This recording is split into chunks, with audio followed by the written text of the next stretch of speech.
안녕하세요. 강한분석입니다. 오늘은 해축구 4경기밖에 없죠. 4경기를 준비해 왔고요.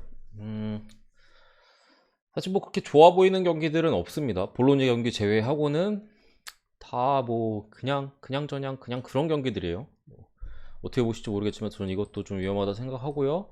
이것도 좀 위험하다 생각하고 이것도 약간 애매하다 뭐 보이는데 어쨌든 분석 들어가 볼게요. 저는 개인적으로 고배당으로 오늘 좀 가볼까 하는데 어쨌든 라요가 홈에서 전승이에요. 7위에 위치해 있고 셀타는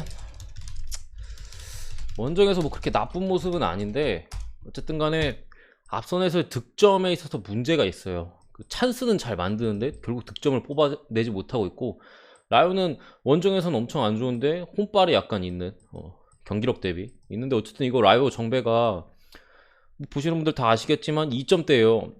그러니까 지금 순위 차이는 엄청나잖아요. 유로파 순위권 팀과 강등권 원저리의 팀인데 지금 특히나 홈인데 2점대를 받았다는 거는 오즈들도 이 두 팀의 전력 차이가 그렇게 이 순위를 대비했을 때는 크지 않다고 보는 거예요. 제 생각도 그렇습니다. 그러니까 라요가 셀타를 압도할 만한 경기를 펼칠 만한 팀은 아니라고 생각하고 저는 좀 박빙으로 갈 가능성이 높아 보이는데 어쨌든 부상자 쪽은 라요 같은 경우는 이제 로테이션 공격 자원 한 명이 이제 결장하고 셀타는 풀입니다. 셀타가 참 아쉬운 게 결정력이 너무 좀 떨어져요. 결정력이 떨어지는 것도 상대 키퍼의 좀 좋은 선방 이런 거에 막히기보다는 그냥 마무리 자체가 아쉬워요.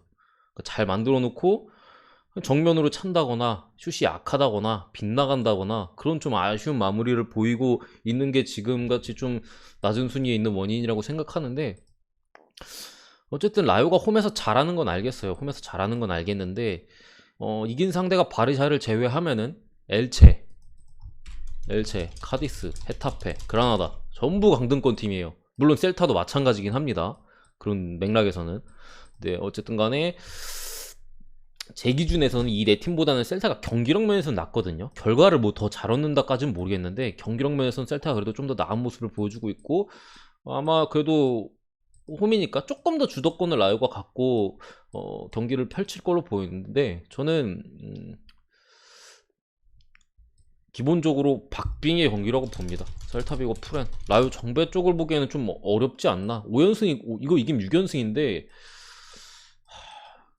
경기력이 6연승할 경기력인가라는 의문이 있어요. 저는 사실 그러니까 지금 라이브 경기력이 아무래도 이게 홈에서 6연승까지 나올 경기인가? 그리고 셀타가 지난 소시에다드전에도 2대0으로 지긴 했는데 거의 뭐 박빙으로 흘러갔었고 사실 득점에도 전혀 이상하지 않았을 셀타의 경기였고 지난 경기 그래도 무득점 했잖아요. 그렇게 많은 기회를 날리고 오늘 경기 좀 득점을 기대해 본다면은 이거 라이오가 결국 2골 3골 넣어야 되는데 차라리 라이오 승을 갈 바에 오바를 찍고 말지 라이브 승은 좀 제가 볼 때는 쉽지 않다. 근데 이것도 어쨌든 오바를 보려면은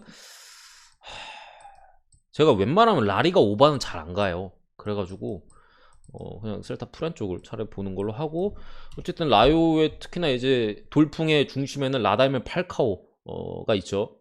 근데 이 선수가 어쨌든 나이가 많아요. 일정이 빡빡할수록 이 선수의 진가가 발휘되기 좀 쉽진 않다고 저는 생각합니다. 어쨌든 간에 앞쪽에서 계속 비벼주고 싸워줘야 되는데 나이가 많다 보니까 이 3일간 3, 4일간의 일정에서 조금은 파괴력이 좀 떨어질 수 있다. 지난 바르샤전은 득점하면서 좋은 모습 보였지만 오늘도 또 잘해줄 거라고 기대하기에는 확실하게 믿진 못하겠어요. 그러니까 분명히 뭐 워낙 잘하고 있기 때문에 또 뭐 해줄 수 있겠구나 싶겠지만은 저는 그래도 좀 오늘은 좀 침묵할 가능성이 조금 더 높다고 생각하고 셀타 프렌 쪽을 보도록 하겠습니다. 당연히 뭐 그렇게 좋아 보이는 사이즈는 아닙니다. 왜냐면 라요가 어쨌든 홈에서 강등권 팀 상대로 좋은 모습을 보여주고 있고 셀타가 경기력 면에서 공격적으로는 뭐 전개 자체는 괜찮은데 어쨌든 마무리에서 형편이 없거든요. 그런 부분까지 감안했을 때 당연히 라요가 이겨도 뭐 이상한 경기는 아닌데 저는 그래도 프렌 쪽을 보는 게 맞다고 생각하고 당연히 주력감은 아닙니다. 그래서 저는 오늘 고배당 쪽으로 가려고 해요. 오늘 좋아 보이는 경기 이거 하나밖에 없어요. 4경기밖에 없기도 하지만 보로냐가 3승 3무 4패 홈에서 3승 1무 1패 13위에 위치해 있고요. 칼리아리가 1승 3무 6패예요. 원정에서 1무 3패 꼴등. 보로냐는 이제 수비 쪽에 보니파지나 미드필더 쪽에 장기 부상자 뭐 이렇게 있고, 칼리아리는 부상자 상당히 많아요. 엔리케, 뭐 카세레스, 고딘, 발루키에비치 전부 수비 쪽 자원입니다. 부상이고, 미드 쪽 이제 스트루트맨이나 핵심 미드필더인 난데스까지 부상으로, 지금 칼리아리는 부상자가 너무 많아서 이게 이 정도 부상되면 무슨 지금 얘기까지 나오고 있냐면은, 이거를 칼리아리가 3백을 써야 되나 4백을 써야 되나, 그러니까 포메이션에 대한 변경에까지 얘기가 나오고 있어요. 그러니까 자기들이 잘 쓰던 그 포메이션을 사용하지 못할 수도 있다라는 그런 좀 얘기까지 나오고 있는 걸 봤을 때는 볼로냐가 올 시즌 괜찮거든요. 잘해요.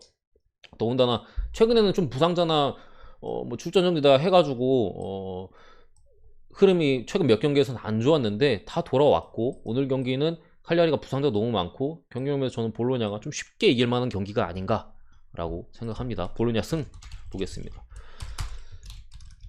승 보고요. 울버햄튼 대 에버튼, 이 경기도 쉽지 않은데 제 생각에 많은 분들이 울버 쪽을 보실 것 같은데, 그럴 만한 이유도 분명히 있어요. 울버 쪽을 볼 만한 이유도 있지만 좀 쉽지 않다고 생각하는 게, 어쨌든 울버는 수비 쪽에 이제 장기 부상자 한 명 있고요. 그리고 마르사우 부상입니다. 에버튼 같은 경우에는 두쿠레, 칼버트 르윈. 올 시즌에 뭐 미드필더에서 가장 중요한 선수가 누구냐? 두쿠레고요. 공격적이 가장 중요한 선수가 누구냐? 칼버트 르윈이에요. 그러니까 뭐 미드필더와 최전방에서 가장 중요한 선수 2명이 빠져 있다라고 보고, 이 경기도 분위기상 제가 볼 때 울버가 지지는 않을 확률이 조금 있다고 보여요. 어쨌든 최근에 흐름이 나쁘지가 않고요.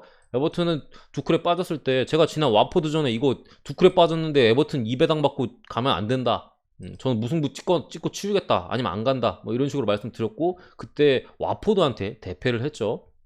확실히 두쿠레가 빠진 에버튼은 중원에서의 좀 엔진 역할이 좀 부족한 모습이었고, 뭐 이런 쪽에 확실히 핵심이 빠지기 때문에 울버 쪽을 봐도 이상한 경기는 아닌데, 저는 애초에 지금 울버를 높게 안 쳐요. 잘하는 팀이라고 생각 안 합니다. 분위기는 뭐 최근 나쁘진 않지만 경기력이나 여러 가지로 봤을 때 울버가, 그러니까 프렌 쪽을 보면은, 이거 울버 프렌 주면 프렌 가거든요. 근데 울버 정배로 줬을 때는 저는 좀 생각이 좀 달라요. 어쨌든 간에 두쿠레가 없다곤 하나, 뭐 최근에 못 나오고 있던 수비 쪽에 예림이나도 복귀를 했고, 에버튼이요. 그리고 안드레 고메즈나 파비안 델프 같은 좀 교체 명단에서 나올 자원들도 그래도 복귀했어요. 그래서 교체 자원의 폭도 좀 늘렸고, 그리고 감독의 베니테즈라는 점도 저는 좀 그래도 좀 쳐줘야 된다고 생각하는데, 어쨌든 지난 와포드전만 해도 두쿠레가 빠지고 바로 직후의 경기였기 때문에 에버튼이 그 부상에 대한 대비가 잘 안 되어 있을 수밖에 없었는데, 어쨌든 그 경기를 뭐 톰 데이비스 같은 자원들이 두쿠레 대신 나오면서 경기를 치렀잖아요. 그래서 결과론적으로 다섯 골 먹었나? 아무튼 대패를 했고, 그 경기에서 분명히 베니테즈 감독이 얻은 게 저는 있을 거라고 생각을 해요. 그리고 어쨌든 두쿠레가 부상인 가운데 그 상태로 팀이 앞으로 나아갈 수 있게끔 훈련을 여러 차례 시간이 지났기 때문에, 그때 당시에는 이제 바로 직후에 경기를 했던 거고, 이제는 좀 대비가 그래도 어느 정도 돼 있지 않을까. 그리고 울버가 어쨌든 경기력 면에서 어떤 상대를 압도할 만한 경기력을 보여주는 팀이 아니다. 지난 리즈전도 사실 리즈가 그때 당시 전력이 좋지 못했었고, 울버가 선제골까지 넣었으면 저는 충분히 이겨줘야 됐다고 생각을 하는데, 어쨌든 간에 그 경기에서도 사실 황희찬의 주워먹기 골이었어요. 골도 주워먹기 골이었고, 후반 내내 밀리면서 좋지 않은, 좀 아쉬운, 좋지 않다기보다는 좀 아쉬운 경기를 보였다는 점에서 이 경기 저는 무승부 봅니다. 무승부. 에버튼 프랭 쪽을 보기에는 조금 그래도 애매하긴 한데, 어쨌든 무승부 보는 입장에서 프랭까지 보고요. 사실 프렘 갈 바엔 전 무승부 찍는다는 마인드긴 합니다. 2.5기 좀 언더 볼게요. 1대1 무승부 정도 봅니다. 근데 역시나 제 분석을 그냥 쭉 들으셨으면 알겠지만 쉽지 않은 경기다. 뭐 사실 울버가 이겨도 크게 이상하진 않아요. 워낙 핵심이 빠졌기 때문에. 근데 어쨌든 간에 여러 가지 고려했을 때 저는 1점대잖아요. 1점대면 그냥 무찍고 맙니다. 그래서 제가 고배당 간다고 한 것도 있고. 마지막 경기죠. 레반테 대 그라나다. 레반테 아직까지 이번 시즌 첫 승이 없고요. 최근에 감독 교체를 진행을 했고, 그 감독 교체된 이후에 효과가 어느 정도 나타나고 있는 레반테입니다. 그라나다도 역시나 안 좋은 모습에 강등권에 위치해 있고, 레반테 같은 경우는 수비 쪽에 무스타피, 옛날에 아스날에서 뛰었었죠. 그리고 뭐 로베르토 같은 출전 정지로 못 나오고요. 출전 정지와 부상으로. 나오고 뭐 멜레로, 캄파나 같은 미드 쪽에 부상자가 있습니다. 그리고 마티 공격 자원, 포스티고 뭐 이런 수비 쪽에 불투명자가 있어서 부상자가 좀 못 나온 선수 좀 많다라고 보이고, 그라나다도 어쨌든 간에 핵심 미들필더였던 이제 간판이죠 팀. 고날롱이 부상이고 듀아르테까지 부상. 누수가 그래도 분명히 있는 두 팀의 대결이고, 양 팀 다 아쉬운 게 좀, 저는 개인적으로 이거 레반테 좀 보거든요. 근데 아쉬운 게 결장자예요. 그래가지고 제가 오늘 좋아 보는 경기가 없다고 말씀드린 겁니다. 조금만 더 출전 정지자가 없거나 뭐 이 선수들이 확실히 좀 뛸 수 있다고 했으면 그래도 이거 레반테스는 괜찮아 보인다라고 말씀드렸을 텐데, 제가 보는 입장에서도 불안한 면이 분명히 있어요. 너무 좀 많이 빠지기 때문에. 근데 어쨌든 간에 분명히 그라나다 쪽에도 부상자가 있고, 레반테가 감독 교체 이후에 조금 나아진 모습을 보여주고 있다. 좀 나아진 경기력을 보여주고 있어요. 세비야전에서도 뭐 실점은 물론 많이 했는데 어쨌든 공격적인 면에서 좋은 모습을 좀 보여줬고, AT 마드리드전에서도 상당히 이제 대등한 모습을 보여주면서 2대2 무승부 홈 경기였죠.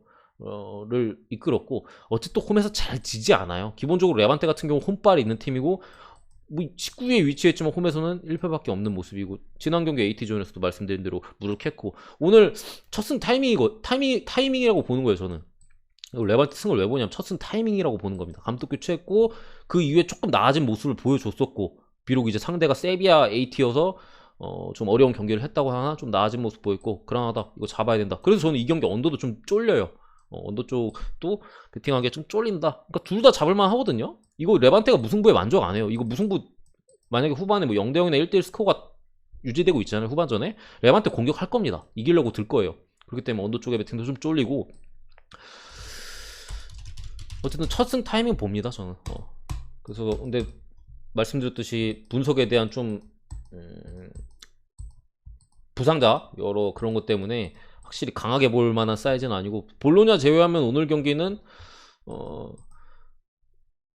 다 어렵기 때문에 저는 고배당으로 좀 가려고 하고, 어쨌든 간에 오늘 분석은 여기까지고요. 4경기밖에 없으니까 오늘 경기는 당연히 강승부나 이런 거 가면 안 돼요. 가볍게 이제 뭐 관전벳이나 아니면 고배당으로 해가지고 뭐 한두 장 던지거나 치킨값 뭐 그런 느낌으로 좀 베팅하시고 좀 추천드리고, 구독과 좋아요 한 번씩 좀 부탁드리고 좋은 결과 있으셨으면 좋겠습니다.